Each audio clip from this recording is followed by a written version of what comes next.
is trucking recession over? You guys been hearing it from different sources, especially from freight waivers, saying, wow, we're out of the dying phase of trucking. Is that really true? Well, I don't know if you have seen much of improvement. I personally don't see that. But what I know for fact was extra regulation, extra rules, and a lot of new things in trucking, especially dealing with the brokers and the nonsense that they put us through with their carrier 411, highway registration, carrier assure. It's getting harder and harder to survive. So you as a dispatcher, you'd better improve your skills. You'd better improve your knowledge, not only in dispatching, but also safety and compliance. Things are changing for the better, well, hopefully for the better. Is it going to happen today? No. Is it going to happen tomorrow? I don't think so. Is it going to happen in 3-6 months? Hopefully. But the full picture is not really going to change until probably 2026. No matter what. To survive in trucking industry, you need to have a knowledge. Sign up for our webinar, How to Open Trucking Company, which is going to happen on December 8th. Sign up for our pro trainings for freight dispatching. Sign up for our safety and compliance and improve your knowledge. Knowledge is a power, and especially in trucking. You are looking at those motor carriers who over the last 4-5 years grew to 250 trucks, 300 trucks, 150 trucks. What's going on with them, especially in Chicagoland? Well, they're filing actually bankruptcies. They are disappearing. They're not paying their trucks. They're actually cutting the rates. They cannot even afford the insurance. Why? Because they were not prepared for this market. A lot of companies are growing because drivers have to go somewhere. But what is the problem there? Well, the problem is, let's say mega carrier who've been dealing with car hauling. Then they added flatbed division. And then finally they decided they're going to add the reefers. You know what's going on with their reefer dispatch? It really sucks because their dispatchers don't really know how to deal with the reefer loads. It's a very big difference. Yes, it needs to be rate per mile. Yes, it's the same hours of service, but totally different skills for dispatcher, paying details, paying attention to details, making sure you know the transit, knowing the commodities. So their drivers who come to them with, let's say, reefer trailers, they are suffering because I was laughing today. I received a phone call and one driver is telling me that his gross is $3,000 per week. Well, what's going on? Well, her dispatcher at 11 o'clock is still sleeping. I don't know if they dispatch outside of the country from somewhere in Ukraine or somewhere in Uzbekistan or somewhere in Serbia, but there is no excuse.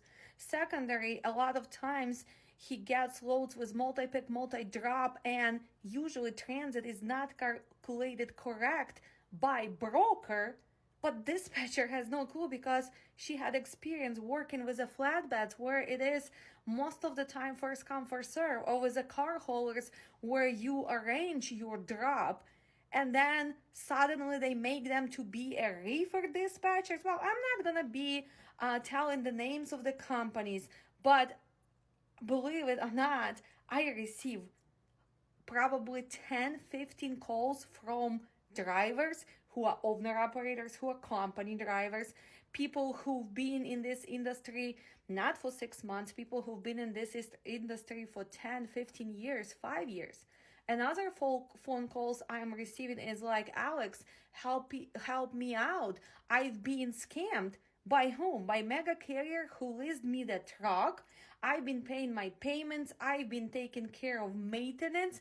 And so suddenly somewhere in the middle of Tennessee, wow, my truck is taken away because company is not paying payments for the last 6 months. My dear mega carriers, you know who you are because you actually know me personally. Make sure you take care of that because the next video is going to be exactly with full details about your scams, about what you're doing to those drivers. And don't think that you're just gonna go and open the new businesses, run different MCs, and everything is gonna be the same. Not anymore. People getting smarter. People tired of scams. Stop doing this.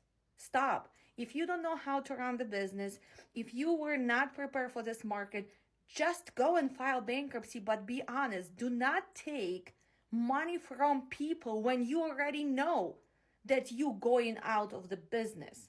Because no ayahuasca is gonna save you. No other MC is gonna save you. In the end of the day, there is a karma, and karma is a bitch.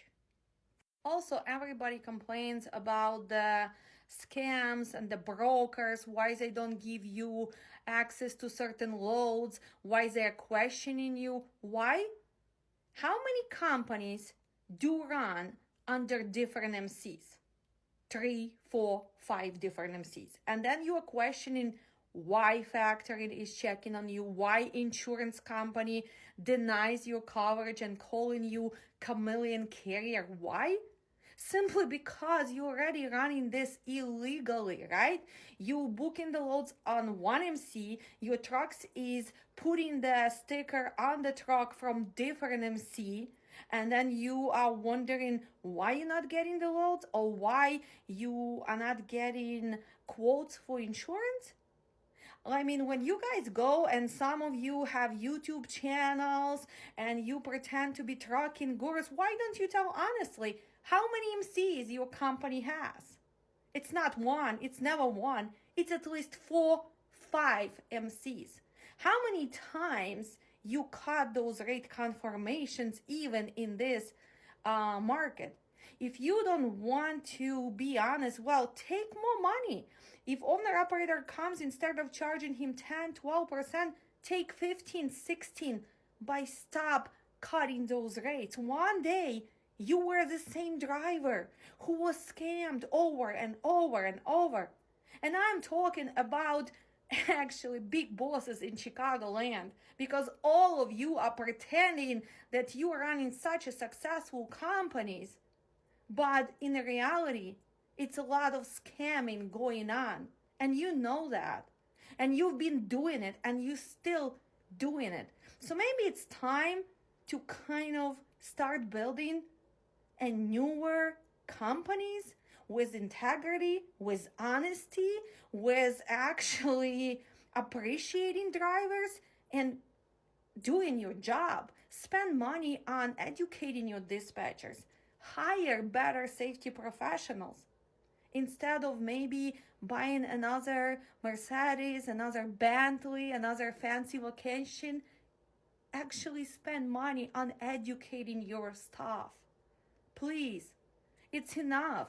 It's like really seriously, it should be a Netflix reality show. How did I get scammed? With the names, with the numbers, with the dates, with all the details. Otherwise, it's never gonna stop. Never.